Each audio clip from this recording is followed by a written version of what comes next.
Lisa Ann Edwards recalls her grinding childhood poverty and the attitudes which helped her to escape it. Welcome to Profile. I'm Ian Boyne.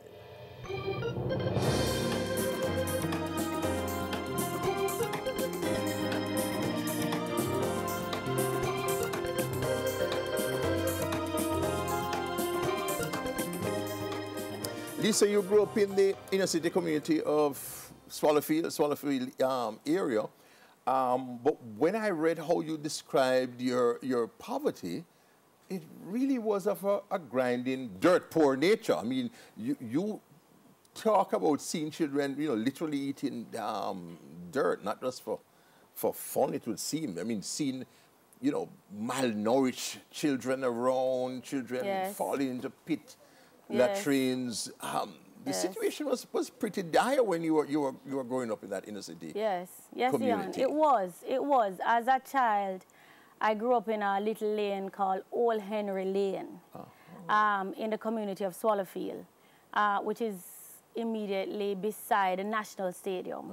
And I grew up in the 70s when you had the kind of poverty, you had the social issues that plagued Jamaica, and we were on the fringes of society. Were you affected by violence? It was a violent... It was not violent. No, it was not particularly violent, but we had abject poverty around us. We lived behind a gully, and behind the gully there was this community of mothers and children and men who were unemployed. A lot of them did domestic work. So I tell people that I grew up seeing children eating dirt.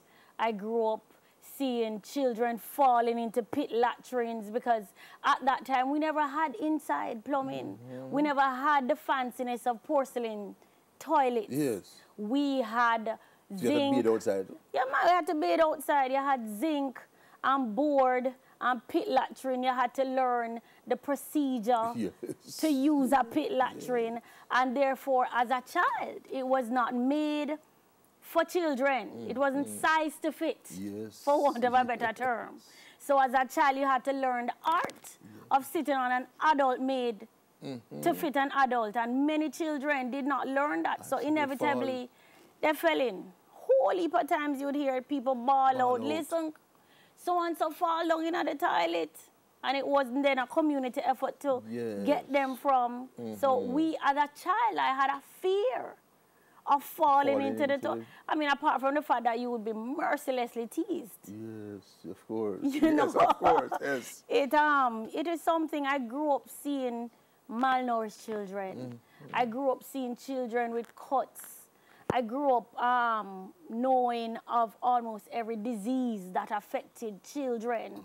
When you talk about your community. Yeah, man, when you talk about running belly, when you talk about malnutrition, when you talk about lice infestation, when you talk about flea infestation in yards, when you talk about hunger that led to worms, and you see children squirreling away dirt to eat. Walking around naked too, walking or around underwear, or... No, man, you never wore clothes. You never wore clothes until, as they would say, you bust breasts. As a girl, the boys would always be in cut-off shorts or brief. But as little children, we were not allowed to wear. Well, we never had the clothes to wear. So we basically had to be naked, running up and down. That was, that was normal. The normal thing. Yeah, we look at plastic shoes. Yeah, man, you don't ever had shoes. We never had shoes. You had shoes for special occasions, and that was at a school, and your school shoes had to be your church shoes, or your church shoes had to be, because you were given one pair of shoes. And that have, as they say, serve you. The shoes had to serve you. And you, in your note to me, mentioned that you went to church, Swallowfield Chapel. Yes. But it wasn't primarily at first for religious instruction. No. It's just a means of getting food, getting some help. Absolutely. We were not overly religious. Nobody never get baptized. We never got baptized, but we went to church religiously every Sunday, because there was the assistance that the church gave to the community. Yes. And if you were a member of the church, for want of a better term, you would be assured that you would get some food. Yes. You may be able to go to them to get lunch money, help with school fee, help with paying for books, that sort of a thing. So Swallowfield Chapel was an integral part of my growing up. And it played another important part, apart from the physical and the material, in that it exposed you to another world. It exposed you to people who had far more than you had, and who therefore provided the hope that you also could attain. Yes, yes. In going to Swallowfield Chapel, well, realize, you know, that when you're in a community as Swallowfield, you are surrounded by poverty. All over. It is inescapable. Yes, you can't go left without seat. You can't go right without seat. Swallowfield Chapel was that avenue or that window into other people's lives. So as a child growing up, I could see how people lived who drove cars. Yes. I could see people who could afford to buy fudge, an icicle after church. That was a big thing. Unaffordable to you kids. Unaffordable to us. Yes, you could see children who changed their clothes every week and came to church in a different outfit. You were wearing one outfit to church? We wore one outfit. You wear the outfit till the maxi dress become a mini dress.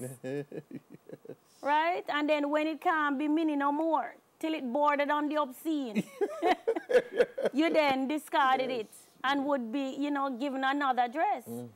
But Swallowfield Chapel, I think not only for me, but for a lot of other community people who attended, was really a gateway into what could be and what existed out there beyond the boundaries and borders of the poverty. Yes. Tell us about your own family situation. Your mother had 6 children by the time she was 28. Yes. My mother is a single mother, fearless, disciplinarian, no-nonsense woman who had 6 children by the time she was 28. And I tell you this much, Ian, my mother was the backbone of our family. We had no father. She had 6 children with 3 different men. But we had no father. They all abandoned her. All of them abandoned her? All abandoned her. So she had to rear the 6 children on her own? To raise the 6 of us on our own. She had 4 girls and 2 boys. And of the 6 children that she had, I mean, they all did fairly well and accomplished fairly well. But I remember my mother being skinny, mager, because of suffering. I remember her being tired and stressed.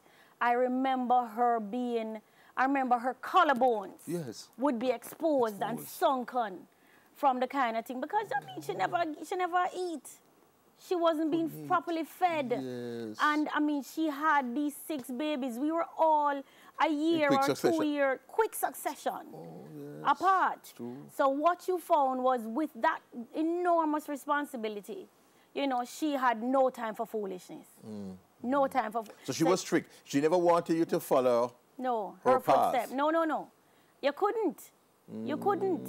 It was stay straight or feel the wrath of my mother. So you couldn't be on the street in the evening? No, you couldn't be on the street. When other children out there are playing marble summertime and it's an enjoyment time, you would just hear Big Potter come.